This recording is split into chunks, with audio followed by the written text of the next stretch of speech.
Brought to you by Thomas L. Geyer and Frennis. This edition highlights key LinkedIn posts on electrification and battery technology in weeks 20 and 21.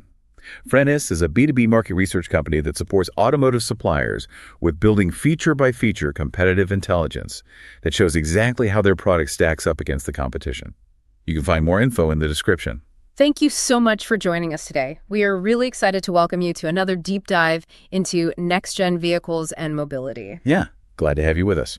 So for this deep dive, we are strictly looking at curated, highly actionable insights that were shared by mobility professionals on LinkedIn during calendar weeks 20 and 21 of 2026. Right, because there's just so much noise out there. Exactly. The goal here is to cut through all that PR fluff and explore exactly how things like battery innovation, charging infrastructure, and heavy-duty fleet electrification are actually maturing on the ground. And you can really see the shift in the conversation. It's fascinating. Like a few years ago, the only thing anyone in the industry cared about was raw energy density.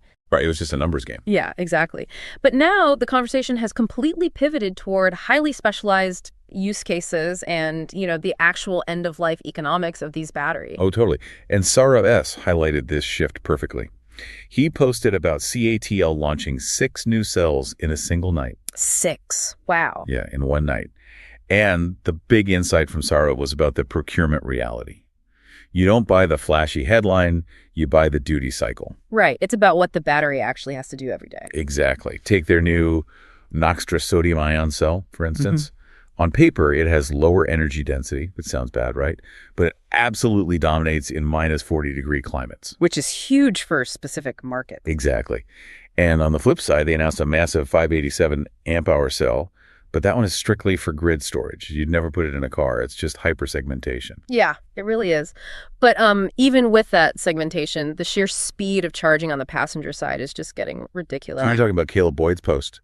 Yes.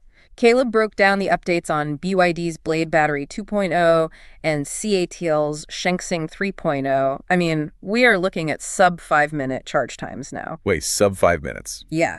10 to 80% in 3 minutes and 44 seconds. That's practically the time it takes to pump a tank of gas. Exactly. And Caleb noted this is largely thanks to isotropic graphite and some major structural breakthroughs in how the anode is designed. That's incredible engineering. But it makes me think about the life cycle. I kind of view modern EV batteries like high-performance athletes. Okay, I like that. How so? Well, athletes don't just disappear when they lose a step, right? They retire from playing and they become specialized coaches. Oh, right. It's the same with a battery. When a battery drops to, say, 70% state of health, that's terrible for a high-performance car. But it's absolutely perfect for sitting stationary on the grid. That is a great analogy. And Davide Giacobbe actually posted some wild data proving exactly that point. He highlighted China Tower, which is this massive telecom operator. Oh, yeah, I saw that. What are their numbers? They have repurposed over 100,000 tons of retired EV batteries, specifically for telecom backup power. Wow. 100,000 tons. Yeah, and they utilize a national standard that sets a strict 60% state of health floor, which is fascinating because it effectively creates this massive price floor for used EVs. Oh, I hadn't even thought of that. Right. A lot of car dealers haven't factored it in yet. A used EV might look worthless as a car, but the battery pack is a highly valuable commodity for the grid. That second life dynamic is just scaling massively right now.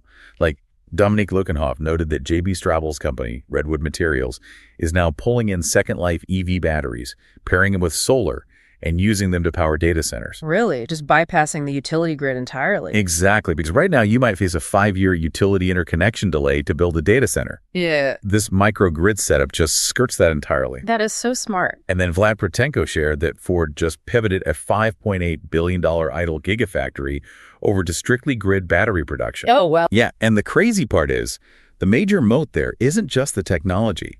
Vlad pointed out it's EEGO-C compliance. Oh, foreign entity of concern. Right. By building domestically, they secure the compliance needed to get all those critical financing and tax credits for grid developers. That makes total sense. But, all these ultra-fast batteries and localized grid workarounds, they kind of lead into our second theme.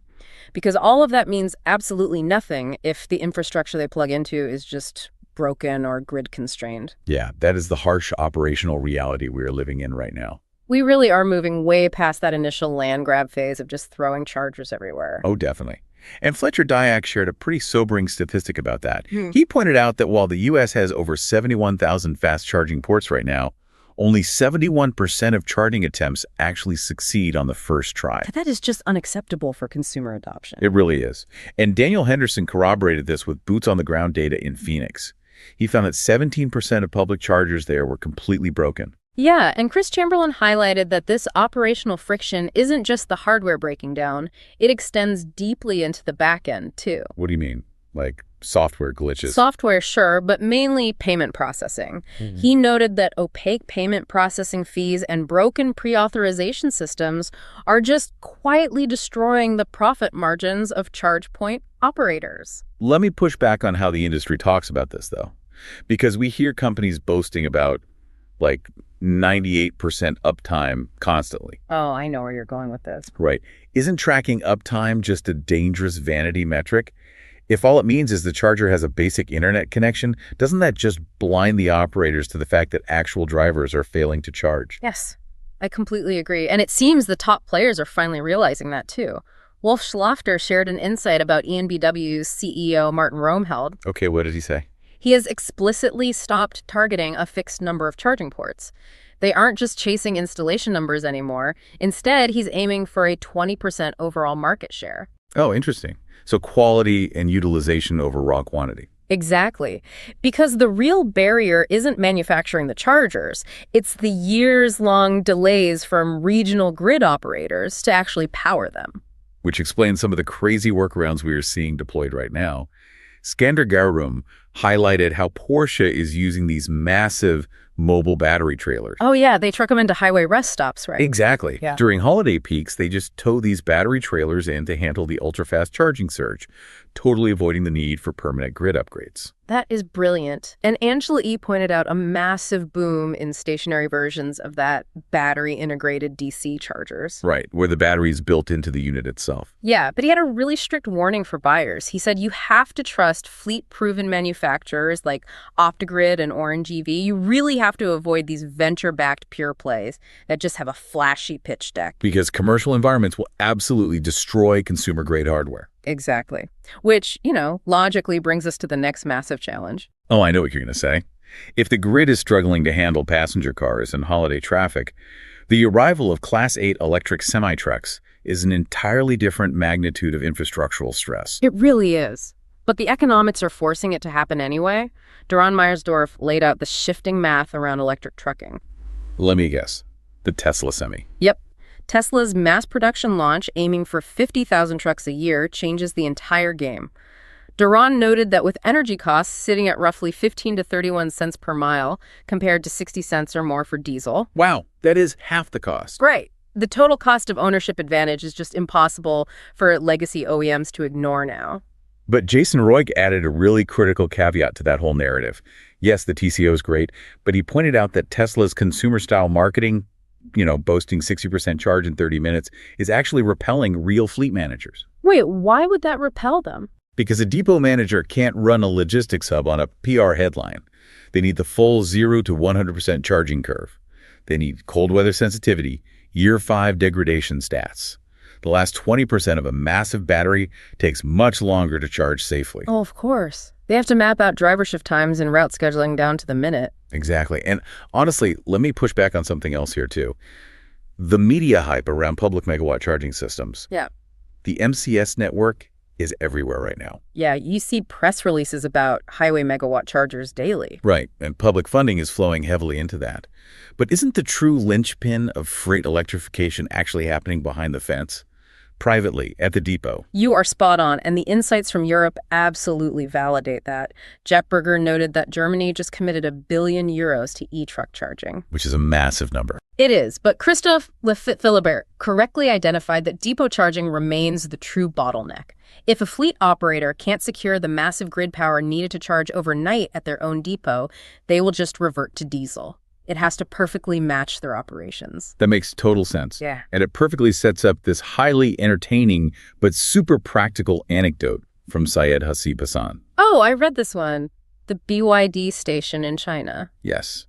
BYD recently deployed a megawatt flash charging station on a highway, but they didn't have the grid connection ready, so they powered it temporarily by a massive diesel generator. I mean, the optics of that are ironic, sure, but if you think about it, it shows intense execution speed. Totally. BYD isn't waiting around for perfect utility grid connections. They are building the physical network, bypassing the bureaucratic delays, and delivering the actual electrons to the customer today. They can always refine the grid connection later. It's all about getting the hardware in the dirt and learning the usage patterns immediately. Exactly. And, to summarize the overarching lesson from all these professionals over the last 2 weeks, the mobility transition is no longer about winning the technology argument. Right. We know the EVs work. Yeah. It is entirely about execution, finding these creative grid workarounds, and securing unglamorous operational reliability. If you enjoyed this episode, new episodes drop every 2 weeks. Also, check out our other editions on future mobility and market evolution, next-gen vehicle intelligence, and commercial fleet insights. Thank you so much for joining us on this deep dive, and please remember to subscribe. And before you log off, I want to leave you with one final, slightly provocative thought not discussed in our main segment, but it was inspired by Farazi's recent insights. Okay, let's hear it. We constantly worry about battery degradation in vehicle-to-grid or V2G systems. But the latest field data shows that V2G barely impacts battery life at all. The real bottleneck holding back our distributed energy future isn't the battery and it isn't the car. It is the bureaucratic integration layer. So as you look at the mobility landscape, ask yourself, are we hyper-focusing on building the perfect hardware when we are really just waiting on 4 different software protocols and 2 regulators to finally speak the same language?